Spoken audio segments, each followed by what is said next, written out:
Hello, investors. It is Connor Bates, Associate Portfolio Manager with Revere Asset Management. Today is Thursday, August 29th, 4:26 p.m. Eastern Time, coming to you from Fort Lauderdale, Florida, with tonight's Revere Roundup Daily Market Insight video. Market state still in an uptrend, but last few days starting to see some more volatility. If we look over here at the trend gauge, market leaders, still green arrow with the yellow sub arrow, as seen some weakness in tech today. Short term, this is our 21 EMA green arrow as well, but the QQQ closing right below it, right at it. And then medium term 50-day green arrow, QQQ lagging below, and long term, this is our 200-day. Market doesn't get into serious trouble until we break that, have the green arrow there. So what happened today? Well, Nvda had a weaker than expected earnings price reaction. The numbers were great, but the price reaction wasn't the best. That prompted a late day fade with some headlines about a US base in Syria getting bombed. So that kind of brought some volatility late day. Final numbers, 21 over 21, down 0.56, 11 green, 10 red. Big 8 down 0.4, RG8 up 0.41, S&P flat, RSP green 0.37%, QQQ down 0.15%, equal weight up 0.24%, Dow Jones up 0.62%, mid caps up 0.33%, Russell 2000 up 0.7%, 60/40 up 0.91%, and in-house GROTECTION down 0.58%. So as you can see on these numbers on the screen, you can see where the strength was today. And one thing to note is that tech, Mag 7 names, they led in an environment that was a stronger dollar and stronger rates. And why is just pretty much simply these companies have tons of free cash flow and they're great businesses. So they can outperform in a weak landscape. Now we're seeing the dollar come lower along with rates coming lower. And now we're seeing that rotation. And you can see the Qs were red, equal weight was green, RSP again, and S&P flat as it has a lot of financials. But as always, we'll get straight into the inter-asset correlation. So S&P, since this rally started off the low, this is the first close below the 8 EMA. And very minor, so we'll see. But still above the 50 and 21. And I'll pull up an intraday and you can see started off super strong. Nvidia was bouncing after that weaker overnight action. And then this is when Nvidia started to fade. That news headline I mentioned, and we closed around low day. And if I pull up a 60-minute chart, we've been mentioning these levels on the video. We're in a range now here, 56.43, 56.51. That's the upper end of the range, and then this is the low end. So 55.60 is the spot that we want to see hold. It held here, and now potentially approaching it for a third test. And sometimes the more times you touch a level, the more likelihood it is going to break eventually. So you can see we tapped this resistance multiple times. So that's something we're watching. But overall, after a huge move up off the lows, it is forming like a Darvas box. So some consolidation is warranted. QQQ, relative weakness, RS line showing it. This is closing below the 8, slightly above the 21, but below the 50-day. And some backfill actions normal after this V shape. But when you look at some of the other components, some of these big tech stocks look broken. Microsoft's sitting on the 200-day. Google, again, this looks like it's breaking down from a bear flag. Amazon, right at the 200-day. Nvidia breaking the 50-day on volume on a good earnings reaction. So you could say that is a negative news failure. And then, like I mentioned, maybe market is starting to rotate out of tech into more growth, other sectors, as the dollar and rates have been weaker. Dow Jones, right at all-time highs. This sector tends to do well when people start to rotate into value, which we're seeing. Mid caps, great action here. Bounced right off the 8 EMA, and we're seeing that relative strength line start to hook back up. Russell 2000, again, really strong action. And, it's super positive to see the Russell green on a day like today with tech closing the day red. So seeing some rotation. And despite that intraday reversal into the afternoon, VIX didn't really budge. That's good. The dollar. So we mentioned last night video, but so this 162 level, that's obviously like this is like an undercut reclaim of that. And then the second thing is the something we follow is positioning, and pretty much large speculators, hedge funds, futures traders are all pretty max short the dollar. And right, makes sense as a trend follower. This has been in a downtrend, but when positioning gets completely to one side, that's when it can lead to those quick reversals. And the market always wants to stop everyone out. So if it's the boat's crowded on one side, it might sink to the other side. So that's something we're watching. And if the dollar starts to rally, these correlations change all the time, but likely affects precious metals and equities. Gold, despite the dollar bouncing a little bit, trading right at highs. Gold stocks again look pretty good. Just not a friendly sector to buy in strength. So it is in the upper end of the range. So we'll see. Silver trying to come out of this double bottom base. Bitcoin, just a super messy chop, really. And this is just, we haven't been playing it. It's tough to trade when you're in this big of a base, and the chop is pretty brutal. Rejected here at the 50-day again, and the volatility here has been pretty big.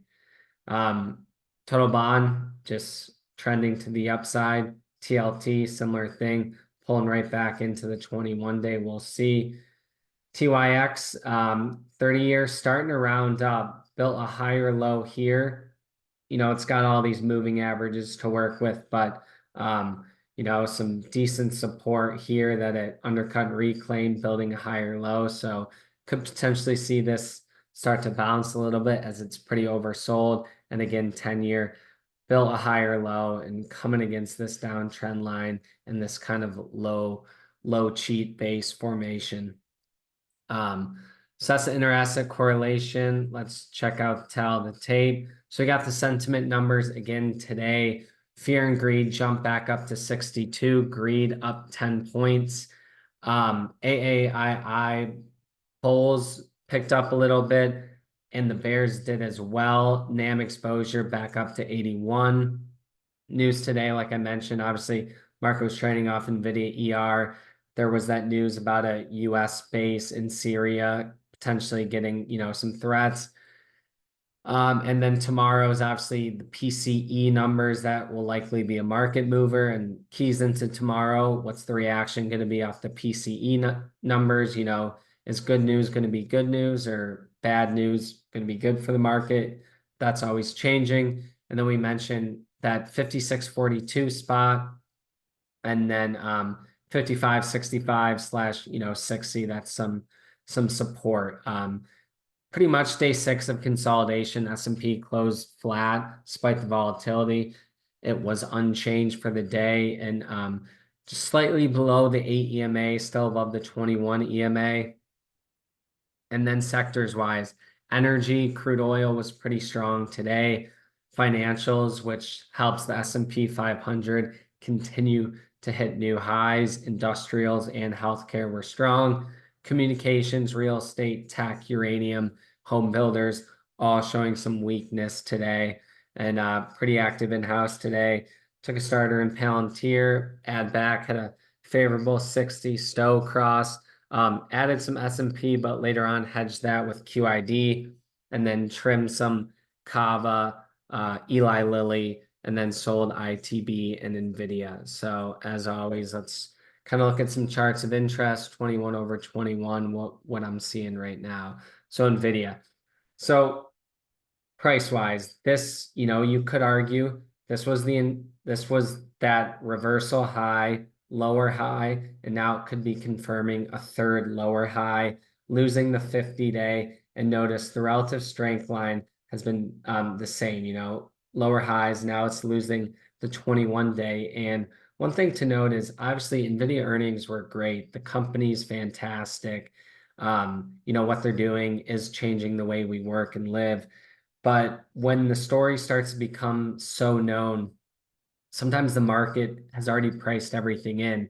The market's, it looks into the future. So a lot of that stuff could be priced in. Now, I have no idea what's going to happen, but that's a few observations. But from a price standpoint, we'd like to see this hook back above the 50-day. But for now, on a positive earnings reaction and it selling off isn't a great sign. So we sold that.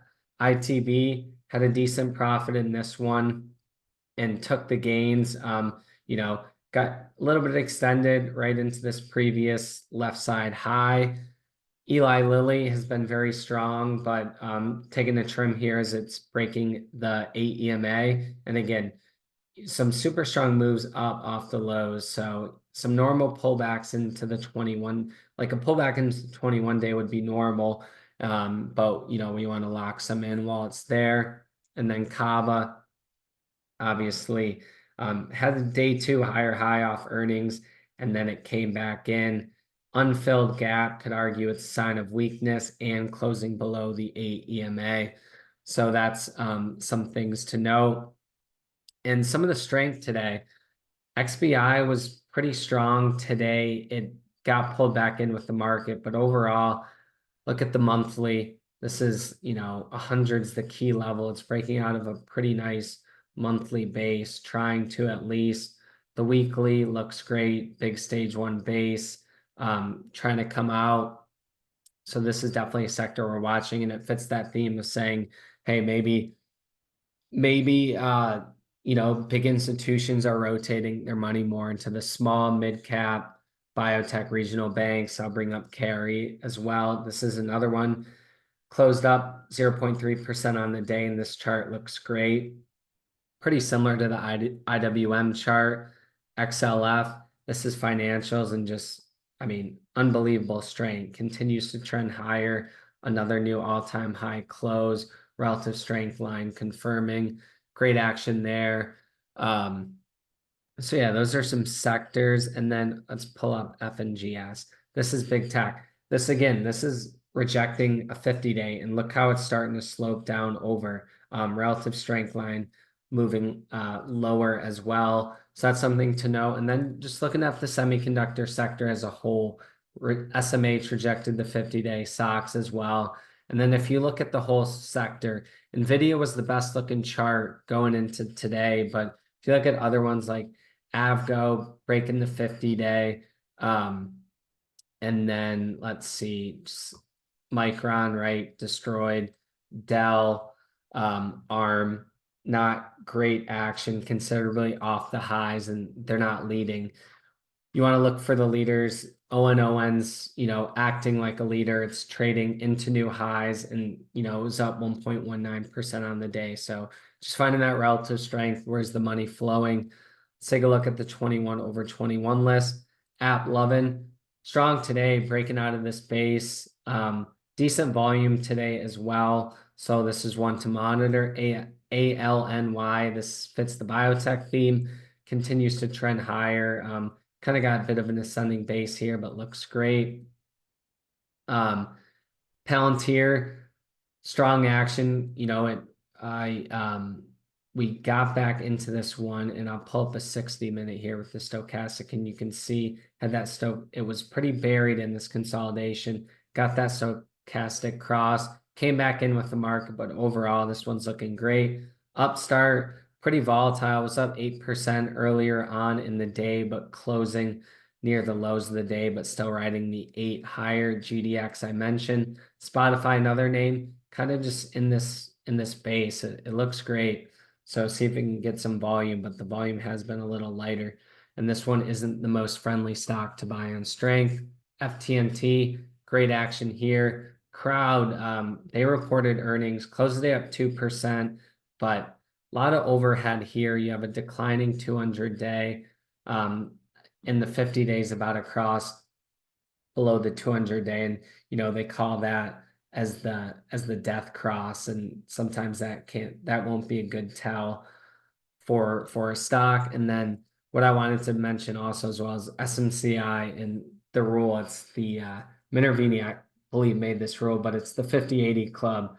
Once a market leader is at a major top, there's a 50% chance that it will decline by 80% and an 80% chance it will decline by 50%.